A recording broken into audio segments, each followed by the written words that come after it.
क्या आपने Leonardo da Vinci का नाम सुना है? कौन थे वो? वो एक जीनियस और महान कलाकार थे। कौन थे वो? एक जीनियस और महान कलाकार। उन्होंने कई बेहतरीन पेंटिंग बनाई थी, जिसमें से एक पहला था मोनालिसा। मोनालिसा मोनालिसा और दूसरा था the last suffer of masterpiece. Master shortcut लिख रहा हूं मैं, मास्टरपीस। वो एक उम्दा कलाकार तो थे, इनके साथ साथ उन्हें कई अलग तरह के फील्ड से बाहर अच्छी खासी पकड़ थी, मतलब काफी अच्छा नॉलेज था।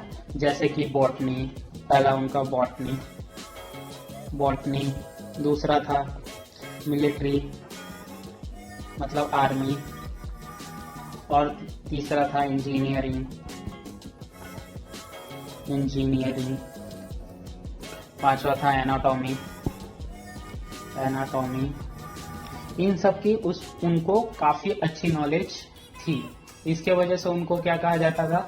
पॉलीमैथ कहा जाता था। पॉलीमैथ ऐसा आदमी जिनको अपनी एक चीज में तो खासियत थी ही, मतलब उम्दा कलाकार थे, लेकिन और भी चीजों में उनको काफी अच्छी पकड़ थी और डीप नॉलेज था। डॉक्टर विंची की कई पेंटिंग मास्टरपीस का टाइटल जीत चुकी थी। पहला कौन सा था? एसटी जॉन्स द बाइपेट्स था। दूसरा था मैडोना द रॉक्स। तीसरा था सैल्वाडोर मुंडी, सैल्वाडोर द मुंडी शामिल थे। डॉक्टर विंची का काम की बहुत वाहवाही और तारीफ मिली, लेकिन वो हमेशा विवादों में घिरकर चर्चा का कारण ही बने रहे। उनकी नोटबुक में वो तस्वीर बनाते थे, वो भी उतना ही कीमती था जितनी उनकी पेंटिंग थी। उन्होंने घोड़े, चेहरे, फूल और भी बहुत सी चीजों की तस्वीर बनाई, और उन्होंने माँ के गर्भ में पल रहे बच्चे तक की ऐसी सीख और जीवन पर माँ के गर्भ में जो माँ के गर्भ में बच्चा पल रहा होता, उसकी सीख ऐसी पेंटिंग बनाई जैसे मानो अभी वो जीवंत होकर बोल ही पड़ेगा। और उन्होंने कई समय से आगे वो जो अभी प्रेजेंट में थे, लेकिन वो बहुत आगे की सोच रखते थे, और उन्होंने समय से आगे निकलकर इन्वेंशन किए थे। उन्होंने बहुत सारी फोटोएं बनाई थी, तस्वीर बनाई थी, जिसमें उनका आविष्कार का शामिल था। पहला था पैरासूट, दूसरा था हेलीकॉप्टर, तीसरा था मशीन गन।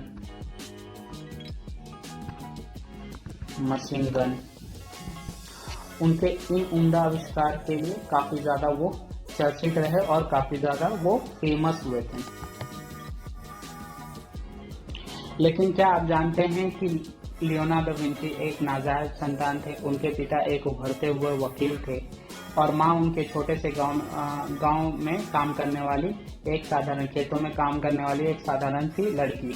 डॉक्टर विंची अपने पिता के प्रोफेशन को नहीं चुना, क्योंकि बच्चों का जन्म बिना शादी के होता है।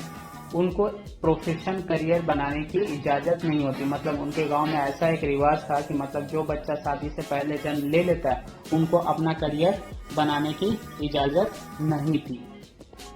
फिर भी इस तरह डॉक्टर विंची ने अपना खुद का रास्ता बनाया और दुनिया के वो महान कलाकार और थिएटर में से एक बने। उनके कुछ 6 प्रिंसिपल थे। उनके क्या थे? 6 प्रिंसिपल, जो उन पर वो अमल करते थे। इसी से हम लोग आज के नॉलेज को बेस करेंगे। एक ही फील्ड में, मतलब उनका क्या मानना था, एक ही फील्ड में सीमित नहीं रहना चाहिए।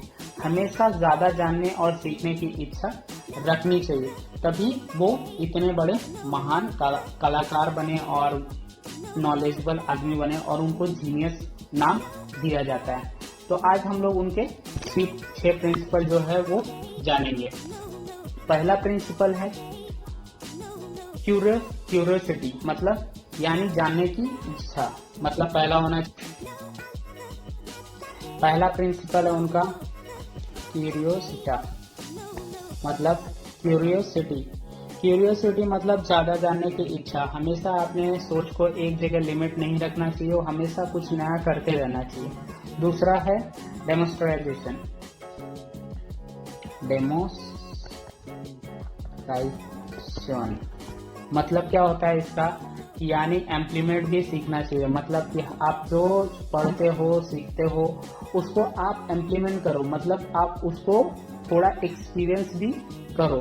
तीसरा होता है सेंस जोन, मतलब अपने 5 सेंस, अपने जो 5 सेंस होते हैं, त्वचा, मुंह, नाक, ये सब जो होते हैं उनका ज्यादा से ज्यादा इस्तेमाल करें और उसको इम्प्लीमेंट करें। चौथा होता है सपोर्टो स्मार्टो,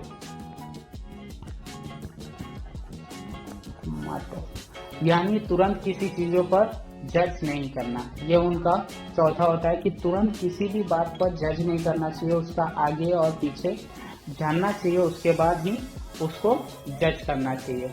पांचवा है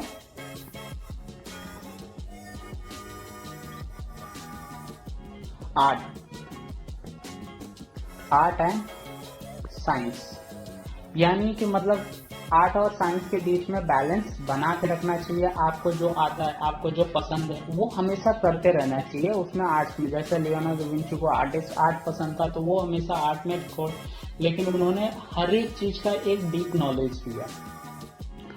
छठा होता है उनका कॉपरिलिटा, मतलब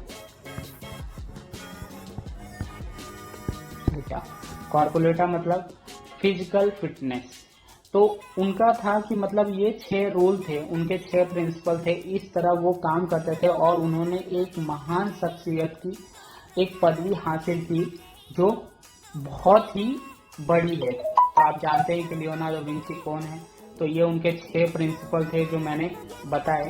तो अगर आप इस पे इम्प्लीमेंट करेंगे तो काफी अच्छा आपके जिंदगी लाइफ में सुधार आएगा। तो थैंक यू सो मच।